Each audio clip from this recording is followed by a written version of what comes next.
আসসালামু আলাইকুম। আজকে আমি আপনাদের সাথে শেয়ার করছি কিভাবে হাতের লেখা ভালো করা যায় তার জন্য গুরুত্বপূর্ণ কিছু টিপস। তো আজকে ভিডিওটি হতে যাচ্ছে খুবই ইনফরমেটিভ এবং ইম্পর্ট্যান্ট, কারণ পরীক্ষায় ভালো মার্কস ক্যারি করার জন্য হাতের লেখা one of the most important topic. So হাতের লেখা ভালো করার জন্য অবশ্যই কিছু টিপস ফলো করতে হবে।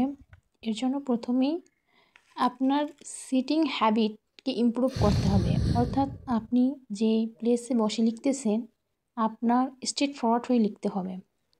নাম্বার 2 হচ্ছে হোল্ড ইউর পেন কারেক্টলি, অর্থাৎ কলমটাকে খুব সুন্দরভাবে স্মুথলি ধরতে হবে, খুব শক্ত করে না।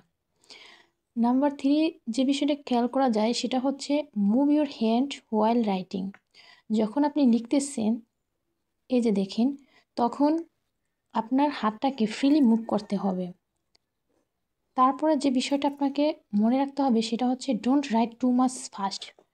দেখা যাচ্ছে অনেক স্টুডেন্ট প্রথমেই খুব দ্রুত লেখে, শেষে আর ওইভাবে লিখতে পারে না। এজন্য ইংরেজিতে একটা প্রভাব আছে, slow and steady wins the race. তো আপনাকে দ্রুত লিখতে হবে কিন্তু স্টেডি ফলো করে। নাম্বার 5 যে বিষয়টা সেটা হচ্ছে choose the perfect pen for your, যেটা আপনি যে পেন দিয়ে লিখতে খুব বেশি প্রেফার করেন সেই পেনই আপনি পারচেস করবেন লেখার জন্য পরীক্ষার হলে। দেন আপনি যে বিষয়টি খেয়াল রাখতে পারেন সেটা হচ্ছে আপনার ওয়ার্ডের ভিতরে কিছু গ্যাপ রাখবেন, সেই গ্যাপগুলো সেম পোর্শন হবে।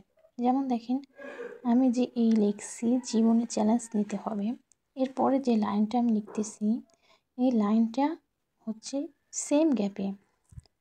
তারপরে অবশ্যই আপনার হ্যান্ডরাইটিং ক্লিয়ার এবং ক্লিন হতে হবে। এখানে কাটাকাটি ঘষা মাজা করে লেখা যাবে না, অবশ্যই ক্লিয়ার কাট হতে হবে।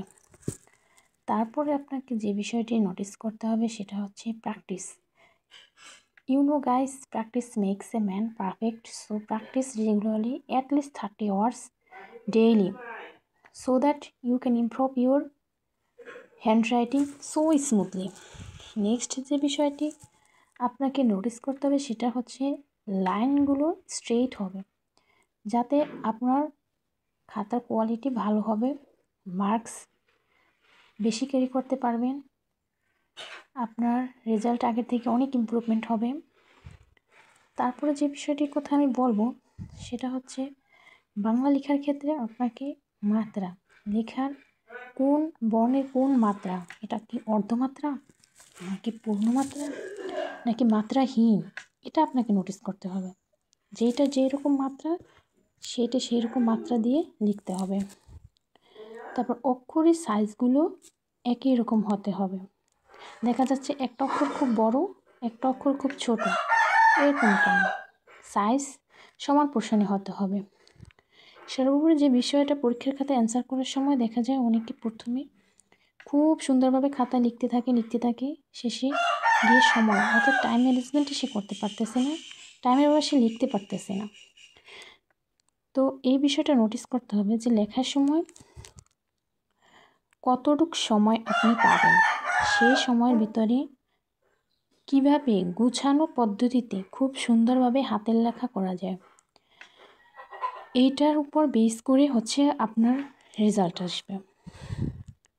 দেখা যায় আপনার খাতার প্রথম পেজটা খুব বেশি ইনফর্মাল যদি হয় তাহলে আপনার টিচার বুঝে নেবে যে আপনি হয়তো ভালো কিছু পারছেন না। তো একটা কথা আছে, first impression is the last impression. তাই আপনাকে প্রথমে লেখাগুলো অবশ্যই খুব সুন্দরভাবে লিখতে হবে, যাতে করে আপনার টিচার দেখেই বুঝে নিতে পারে যে না, হ্যাঁ আপনি ভালো কোনো স্টুডেন্ট।